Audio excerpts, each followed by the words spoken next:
नमस्कार, बहुत स्वागत है आपका। आप देख रहे हैं ग्रहण ज्योतिष सीक्रेट। सिंह राशिफल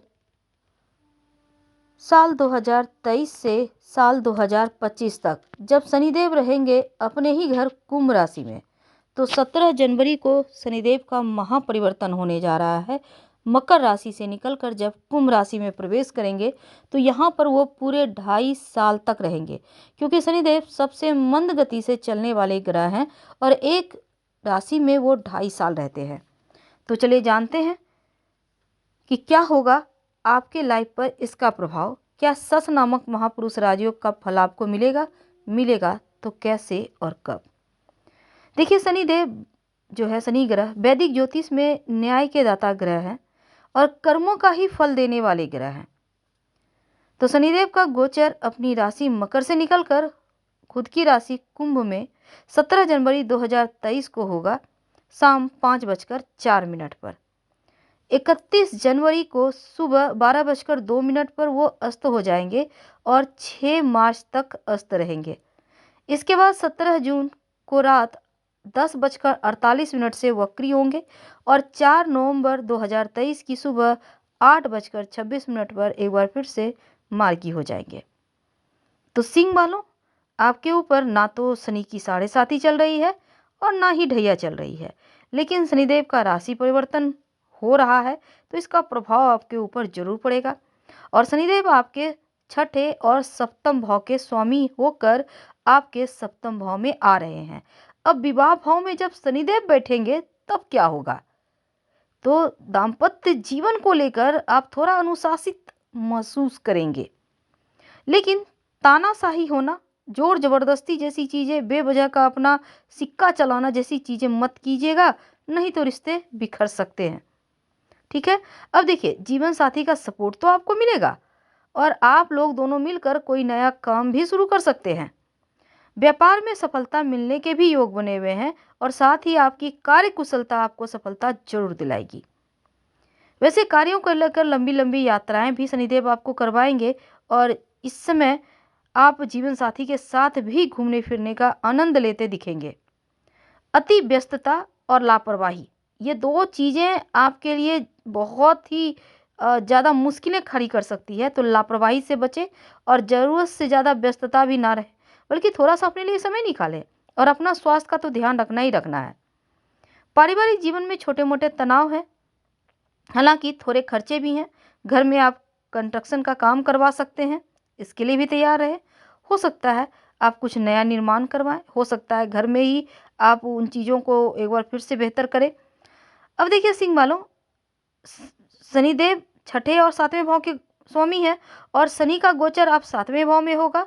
यहाँ पर शनिदेव मार्केस का काम करने वाले हैं, क्योंकि शनि की दृष्टि आपके भाग्य भाव पर है, लग्न भाव पर है और चौथे भाव पर है। तो शनि का गोचर से आपके दाम्पत्य जीवन में छोटी मोटी कठिनाई है और साथ ही आपके लव रिलेशनशिप में भी छोटे से तनाव दिखता है। वैसे जीवन साथी के स्वास्थ्य का ख्याल रखना होगा। नौकरी कर रहे हैं तो सीनियर की मदद मिलेगी, लेकिन थोड़ा लेट से। तो यहाँ पर धैर्य रखना होगा। पिता के साथ थोड़े रिश्ते को संभाल कर चलिए। अगर आप व्यापारी हैं, आपके अंदर जो लोग काम करते हैं उनके साथ बेहतर तालमेल बनाकर चलिएगा। उनका भूल कर भी अपमान मत कीजिएगा और आलस्य तो बिल्कुल भूल जाइए। यहाँ पर शनिदेव थोड़ा सा मानसिक तनाव दे सकते हैं, इसलिए आपको पहले से ही संभल के रहना है कि कैसे तनाव से बचा जाए, क्योंकि ज़रूरत से ज़्यादा तनाव भी सही नहीं है। तो यहाँ पर बी पॉजिटिव रहने का आपको प्रयास करना होगा। अब हम थोड़ा और आगे बढ़ते हैं। देखिए सिंह वालों, अभी तक हमने आपको बताया 2 शब्दों में सिंपल तरीके से कि क्या हो सकता है। तो शनिदेव आपके छठे यानी ऋण स्वास्थ्य संबंधी जो भाव होते हैं छठे भाव में 17 जनवरी तक है। तो 17 जनवरी के बाद आ रहे हैं आपके विवाह भाव में। तो विवाह भाव में आने से, जैसा हमने कहा, थोड़ा सा रिश्तों को संभालना होगा और यहाँ पर आपको ज़रूरत से ज़्यादा हुक्म चलाने वाला नहीं बनना होगा, बल्कि प्यार करने वाला जीवन साथी बने तो रिश्ते बढ़िया चलेंगे। अगर आप पार्टनरशिप का कोई व्यापार से जुड़े हुए हैं तो किसी पार्टनर के साथ मिलकर किसी योजना पर कार्य करेंगे तो ज़्यादा मुनाफा आप कमा सकते हैं। इस बीच 13 फरवरी को सूर्य और 27 फरवरी को बुध भी आपके सप्तम भाव में आ जाएंगे शनिदेव के साथ। तो सप्तम भाव में ही सूर्य शनि और बुध की त्रियुति बन जाएगी, त्रिग्रही योग बन जाएंगे। तो जो व्यापारी भाई हैं उनको छोटी मोटी समस्या हो सकती है। ऐसे में अपने कर्मचारियों के से उतना सम्मान नहीं मिलेगा, जिसके कारण आप थोड़े उदास हो सकते हैं। और सिंह वालों को सम्मान ना हो तो मुश्किलें इनकी बढ़ जाती है। तो 6 मार्च को जब सूर्य अपनी अस्त अवस्था से निकलते हुए उदय होंगे, तब आप अपने निजी जीवन में चल रही जो भी परेशानी है उनसे बाहर निकल आएंगे। और 17 जून से आपके सप्तम भाव में वक्री हो रहे हैं, तो क्या होगा? अगर आप पहले से ब्लड प्रेशर या फिर डायबिटीज़ जैसी चीज़ें हैं आपको, तो थोड़ा सा इस समय आपको ध्यान रखना, अपने स्वास्थ्य का, खान पान का ध्यान रखिएगा। और वैवाहिक जीवन में थोड़ा सा जीवन साथी की संवेदनाओं का भी जो एक उनका भी रिस्पेक्ट करें, उनके मन को जानना चाहिए आपको कि आखिर वो क्या चाहते हैं। तो 17 जून से 4 नवंबर तक विवाह के लिए अच्छा प्रस्ताव ढूंढने में समस्या होगी। तो इस समय वक्री शनि भी हैं। तो 4 नवंबर को जब शनि एक बार फिर से मार्गी होंगे, तब विवाह तय होने के योग बढ़ जाएंगे। आपका विवाह इस समय होने के योग बनेंगे। क्या करेंगे? देखिए, आप अपनी राशि के स्वामी को ही बल दीजिए। रोज भगवान सूर्य को प्रणाम करें, गायत्री मंत्र पढ़ें, ताकि सही समय पर सही डिसीजन ले पाएँ। छोटी छोटी जो मुश्किलें हैं वो आपको परेशान ना कर पाए। ये तो सिंपल तरीका है।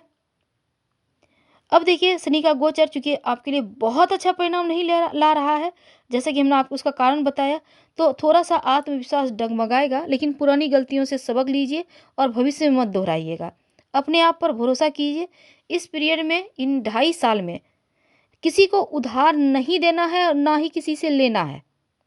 अपनी दिनचर्या को बेहतर बनाने का प्रयास आपको करना होगा, तभी आप सफल हो सकते हैं। इस बात को आपको ध्यान रखना होगा। तो सिंह वालों, आपके लिए जो शनिदेव हैं, अब देखिए यहाँ पर, अब थोड़ा और आगे बढ़ते हैं। तो स्वास्थ्य का थोड़ा सा आपको ध्यान तो रखना है, क्योंकि सेहत के दृष्टिकोण से आपके लिए वैसे ठीक है वक्त, लेकिन फिर भी थोड़ा सा ख्याल रखना है। आर्थिक पक्ष ठीक होगा, लेकिन मेहनत जम के करना होगा। नौकरी में जो अधिकारी वर्ग हैं उनको प्रसन्न रखने के लिए भी आपको काम में मन लगाना होगा। घर परिवार में कोई शुभ चीज़ें हो सकती है। खर्चा पर कंट्रोल कर लीजिएगा। और यहाँ पर देखिए, 17 जून से 4 नवंबर के बीच शनि वक्री रहेंगे, यानी टेढ़ी चाल चलेंगे। तो ये समय आपके लिए बिल्कुल बढ़िया नहीं है। एक्स्ट्रा मेडिकल अफेयर जैसी चीज़ों से बचिएगा। अनैतिक गतिविधि में उलझ सकते हैं, ध्यान रखिएगा। कोर्ट कचहरी के चक्कर ना लगाने पड़े, इसका भी ख्याल रखिएगा। और वाहन भी सावधानी से चलाना है आपको, इस पीरियड में ध्यान रखें। इनकम टैक्स से जुड़े हुए कोई भी बात आपको परेशान भी कर सकती है, इसका भी ख्याल रखिएगा। क्या करेंगे? देखिए, नाव की कील से अंगूठी बनवाकर सीधे हाथ की, यानी कि राइट हैंड की मिडिल फिंगर में आप धारण करें। ओम शनिश्चराय नमः का जप कर सकते हैं, आपके लिए बढ़िया रहेगा। और शनिवार के दिन नॉनवेज, अल्कोहल वगैरह से दूर रहें तो उत्तम रहेगा। तो फिलहाल हम आपसे विदा लेते हैं। जानकारी अच्छी लगे तो लाइक कर सब्सक्राइब करें, अपनों से शेयर करें और कमेंट में हर हर महादेव जरूर लिखें। धन्यवाद।